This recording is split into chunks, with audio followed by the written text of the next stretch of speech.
గీతాప్రస్ వారి మధురగాథలలో 7వ కథ పొరపాటుకు ఫలితం తెలుసుకుందాం. రాత్రి వాన కురిసింది, తెల్లారింది. తూర్పున రోజు కన్నా కూడా విశేషంగా మెల్లమెల్లలాడుతూ సూర్యకాంతులు వెదజల్లుతూ ప్రారంభించాయి. మేకపిల్ల తల్లిపాలు చక్కగా కడుపు నిండా తాగింది. గ్రాసాన్ని వాసన చూసింది. మేతని ఎగిరి గంతులు వేసింది. పిల్ల కదా, చెంగున గంతులు వేస్తూ ఉంటాయి. ఆవు పిల్లలైనా కోడి మిగతా 4 కళ్ళ జంతువుల పిల్లలు ఎక్కువగా. అందులో ఈ మేక పిల్ల కూడా అట్టగే ఆ నేల మీద, తడిసిన నేల మీద గంతులు వేయడం అంటే మహదానందం కదా. అలా వేసింది. ముందు తల్లి దగ్గరగా గంతులు వేస్తూ ఉంది. చెవులకు గాలిదాలతో తగలడంతో కొంచెం దూరం వెళ్ళింది.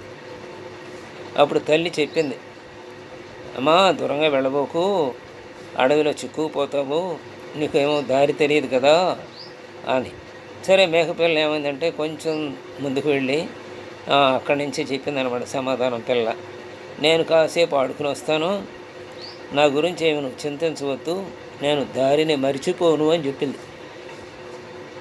ఇంతలో అట్లాగే తల్లి చెబుతూనే ఉంది. ఆ పిల్ల కొద్దిగా దూరం వెళ్ళిపోయింది. మేకపిల్ల దానికి తన తెలివి మీద అధిక గర్వం అన్నమాట. తల్లి చెప్తున్నా దాన్ని లెక్క చేయకుండా అలా వెళ్ళిపోతూ ఉంది ముందు. అంటే ఇంకా గొంతుదాం, ఇంకా ముందుకు వెళదామని. అలా వెళ్ళిపోవడంలో దానికి దారి జాడ విషయం అసలు స్మృతిలో లేదన్నమాట.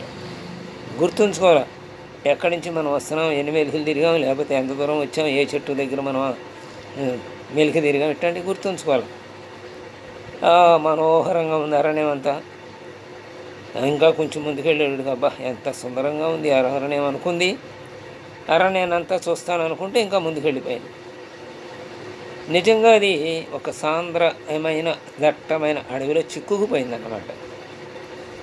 ఆ విషయం దానికి పరుగెత్తి గెంతి అలసిపోయిన తర్వాత మాత్రమే తెలిసింది.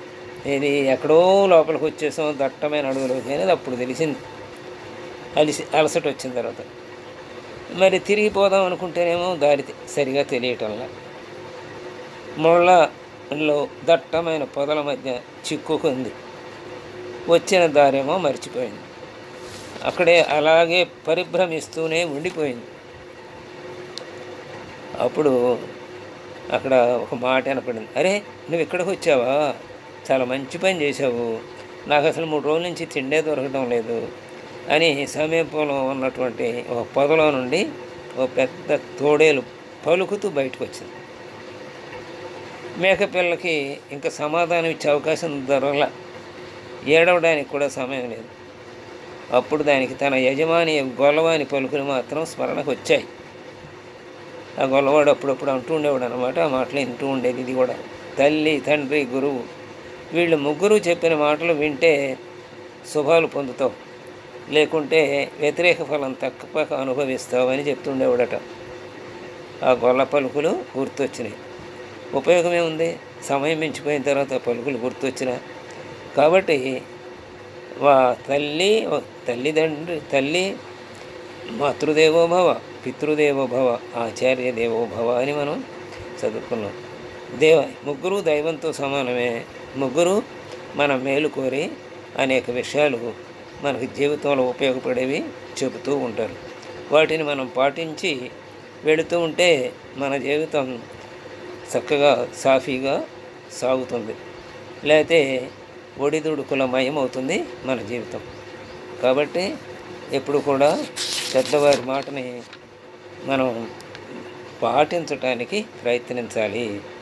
వారి మాటల్ని హృదయపూర్వకంగా విని వాటిని ఆచరించడంలో మన భవిష్యత్తు ప్రకాశమానంగా ఉంటుందని ఈ కథ సందేశం.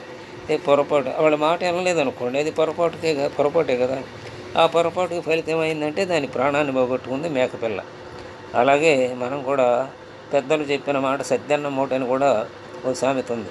సద్దన్నం మూట అంటే సద్దన్నం ఏం చేస్తారు, ఇదివరకు పాలిగాళ్ళు చక్కగా మూట పెట్టుకుని పొలాల్లోకి పశు సంపదని మేపటానికి తీసుకువెళ్ళి అక్కడ ఊడదీసి దాన్ని తినేవాడు. అంటే చక్కగా ఆరోగ్యంగా ఉండేవాడు ఆ సద్దన్నాన్ని తినటం వల్ల. సద్దన్నం మనకి బలాన్ని ఇస్తుందే కానీ అది ఏమీ అపకారం చేయదు. కాబట్టి పెద్దల మాట సద్దన్నపు మూటగా చెప్పారనమాట. కాబట్టి పెద్దల మాటను మనం విని మన భవిష్యత్తుని బంగారు బాటగా చేసుకుందాం. స్వస్తి.